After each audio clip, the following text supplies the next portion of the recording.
जिस्म का भूखा आशिक, प्यार में मिला धोखा। एक दुख भरी प्रेम कहानी। यह कहानी है एक लड़की की जिसे झूठे प्यार ने सिर्फ धोखा ही नहीं दिया बल्कि उसकी जान भी ले ली।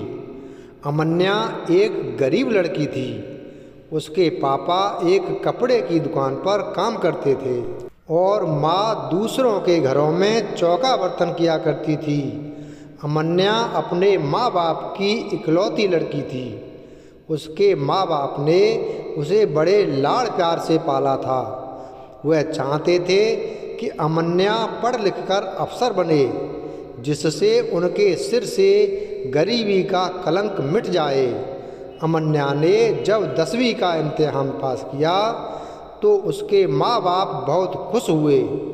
उन्होंने कस्बे के एक इंटर कॉलेज में उसका नाम लिखवा दिया।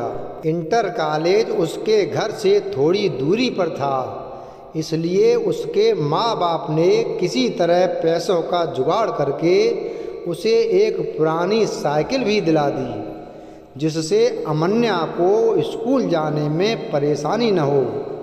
अमन्या जब साइकिल पर बैठकर स्कूल जाती तो उसे लगता जैसे वह आसमान में उड़ रही हो। ये उसका बहुत पुराना सपना था जो उसके माँ बाप की वजह से पूरा हुआ।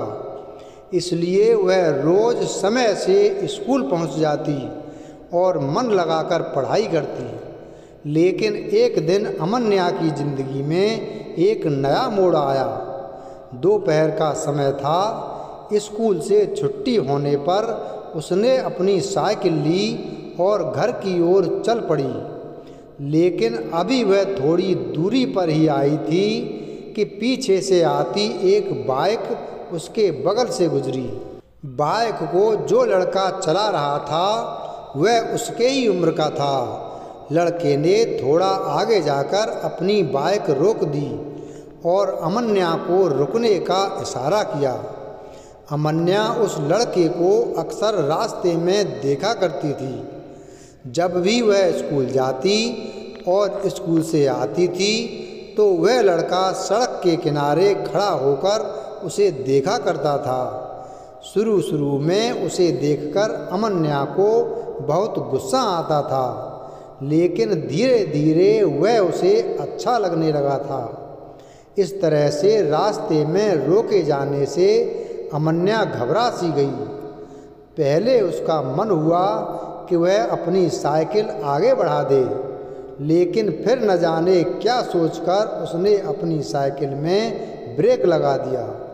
वो लड़का अमन्या के पास आ गया और धीरे से बोला, मेरा नाम रोहित है। मैं रोज़ आपको स्कूल जाते हुए देखता हूँ। अगर आप बुरा ना मानो तो मैं आपसे कुछ कहना चाहता हूँ। अमन्या के मुँह से सिर्फ इतना ही निकला, क्या? रोहित ने अपनी शर्ट की जेब से एक गुलाब की कली निकालकर उसके हाथ में रख दी और उसकी मुट्ठी बंद करते हुए बोला, मैं तुमसे बहुत प्यार करता हूँ। उठते बैठते सोते जागते हर समय बस तुम्हारे बारे में ही सोचता रहता हूँ। रोहित और भी बहुत कुछ कहना चाहता था, पर अमन्या ने उसे चुप करा दिया। फिर रोहित ने अमन्या की आंखों में आंखें डालकर पूछा, तो आपको मेरा प्यार कबूल है? अमन्या शर्मा गई।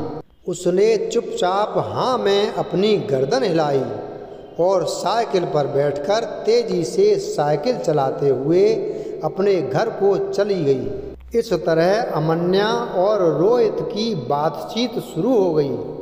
रोहित रोज़ उसके लिए कोई ना कोई गिफ्ट लाता और उसके लिए जीने मरने की कसमें खाता। उसकी बातें सुनकर अमन्या दीवानी हो जाती और सपनों की दुनिया में खो जाती। एक दिन रोहित ने अमन्या को कहीं घूमने चलने के लिए कहा। पहले तो अमन्या ने जाने से मना किया, लेकिन फिर वह तैयार हो गई। उस दिन अमन्या बहुत खुश थी। वह समय पर बताई हुई जगह पर गई। जहाँ पर रोहित ने उससे मिलने के लिए कहा था। रोहित ने अमन्या की साइकिल एक दोस्त की दुकान पर रख दी और अमन्या को बाइक पर बैठाकर चल पड़ा। रोहित अमन्या को लेकर एक नदी के पास पहुंचा।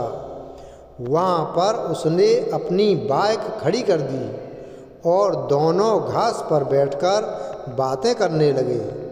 रोहित ने अमन्या से एक दो बातें की, फिर वह उसके करीब आ गया और उसके चेहरे से खेलने लगा। धीरे धीरे अमन्या पर एक नशा छाता चला गया।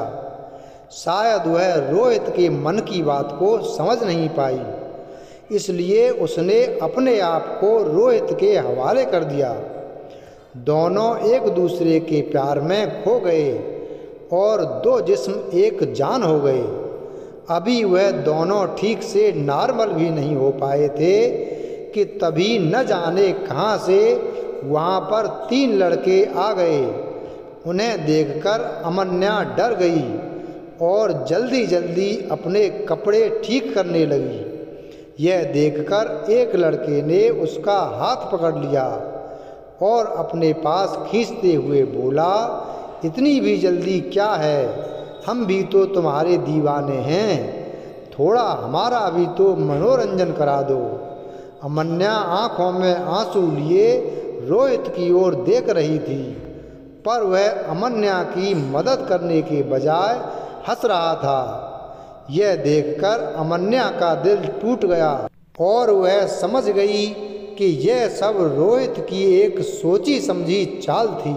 अमन्या आगे कुछ सोच ही नहीं पाई, क्योंकि वह 3 लड़के उसके ऊपर भूखे भेड़िए की तरह टूट पड़े थे। अमन्या मदद के लिए चिल्लाती रही और वो उसे नोचते रहे। कुछ ही पलों में अमन्या की सहन शक्ति ने जवाब दे दिया और वह बेहोश हो गई। लगभग 1 घंटे के बाद अमन्या को होश आया। वह तीनों लड़के और रोहित वहाँ से जा चुके थे। दर्द की वजह से उसके शरीर में जान ही नहीं बची थी। उसकी आँखों के आगे अंधेरा छाया हुआ था। उसके सारे सपने चूर चूर हो चुके थे। उसे अपना जीवन समाप्त होता हुआ नजर आ रहा था। अमन्या सोच रही थी, क्यों मैंने रोहित की बातों पर विश्वास किया, क्यों मैं उसके साथ बस्ती से इतनी दूर यहाँ पर आ गई। अब मैं क्या मुँह लेकर अपने घर जाऊँगी, अपने माँ बाप को क्या बताऊँगी। मेरा यह हाल देखकर वह तो जीते जी मर जाएंगे। अमन्या के शरीर में बिल्कुल भी शक्ति नहीं बची थी। वह किसी तरह नदी के किनारे पहुंची। नदी का पानी तेजी से बह रहा था। अमन्या ने एक बार फिर अपने गरीब माँ बाप के बारे में सोचा, लेकिन साथ ही रोहित का चेहरा भी उसकी आंखों के सामने आ गया और इसके साथ ही गुस्सा और घिन के भाव से उसका शरीर कांपने लगा। अमन्या रोते हुए नदी के किनारे खड़ी हो गई।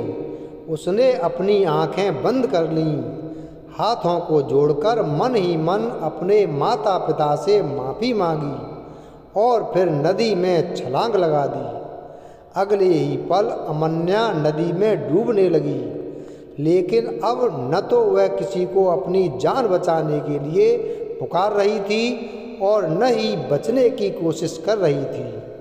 उसका मन अब भी अपने बेवफा प्रेमी के बारे में सोच रहा था। वह सोच रही थी कि क्यों मैंने उसकी बातों पर इतना एतबार किया, क्यों मैंने उसे प्यार किया, क्यों मैं उसकी नीयत को समझ नहीं पाई।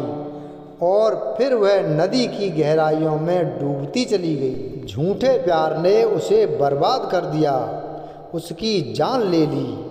किसी से प्यार करना, किसी पर एतबार करना बुरा नहीं है, लेकिन अपने भीतर जज्बातों को पहचानने की क्षमता भी रखिए। किसी की बातों पर एतबार करने से पहले उसे एक बार जरूर परखिए। किसी को अपना तन मन सौंपने से पहले उसके नतीजे के बारे में भी ज़रूर सोचिए, नहीं तो आप भी अमन्या की तरह धोखा खा सकते हैं। आप भी उसकी तरह ठगे जा सकते हैं। आप ऐसे लोगों को क्या कहना चाहेंगे? वीडियो अगर पसंद आया हो तो वीडियो को लाइक करें, चैनल को सब्सक्राइब करें और बेल आइकन प्रेस करें। धन्यवाद।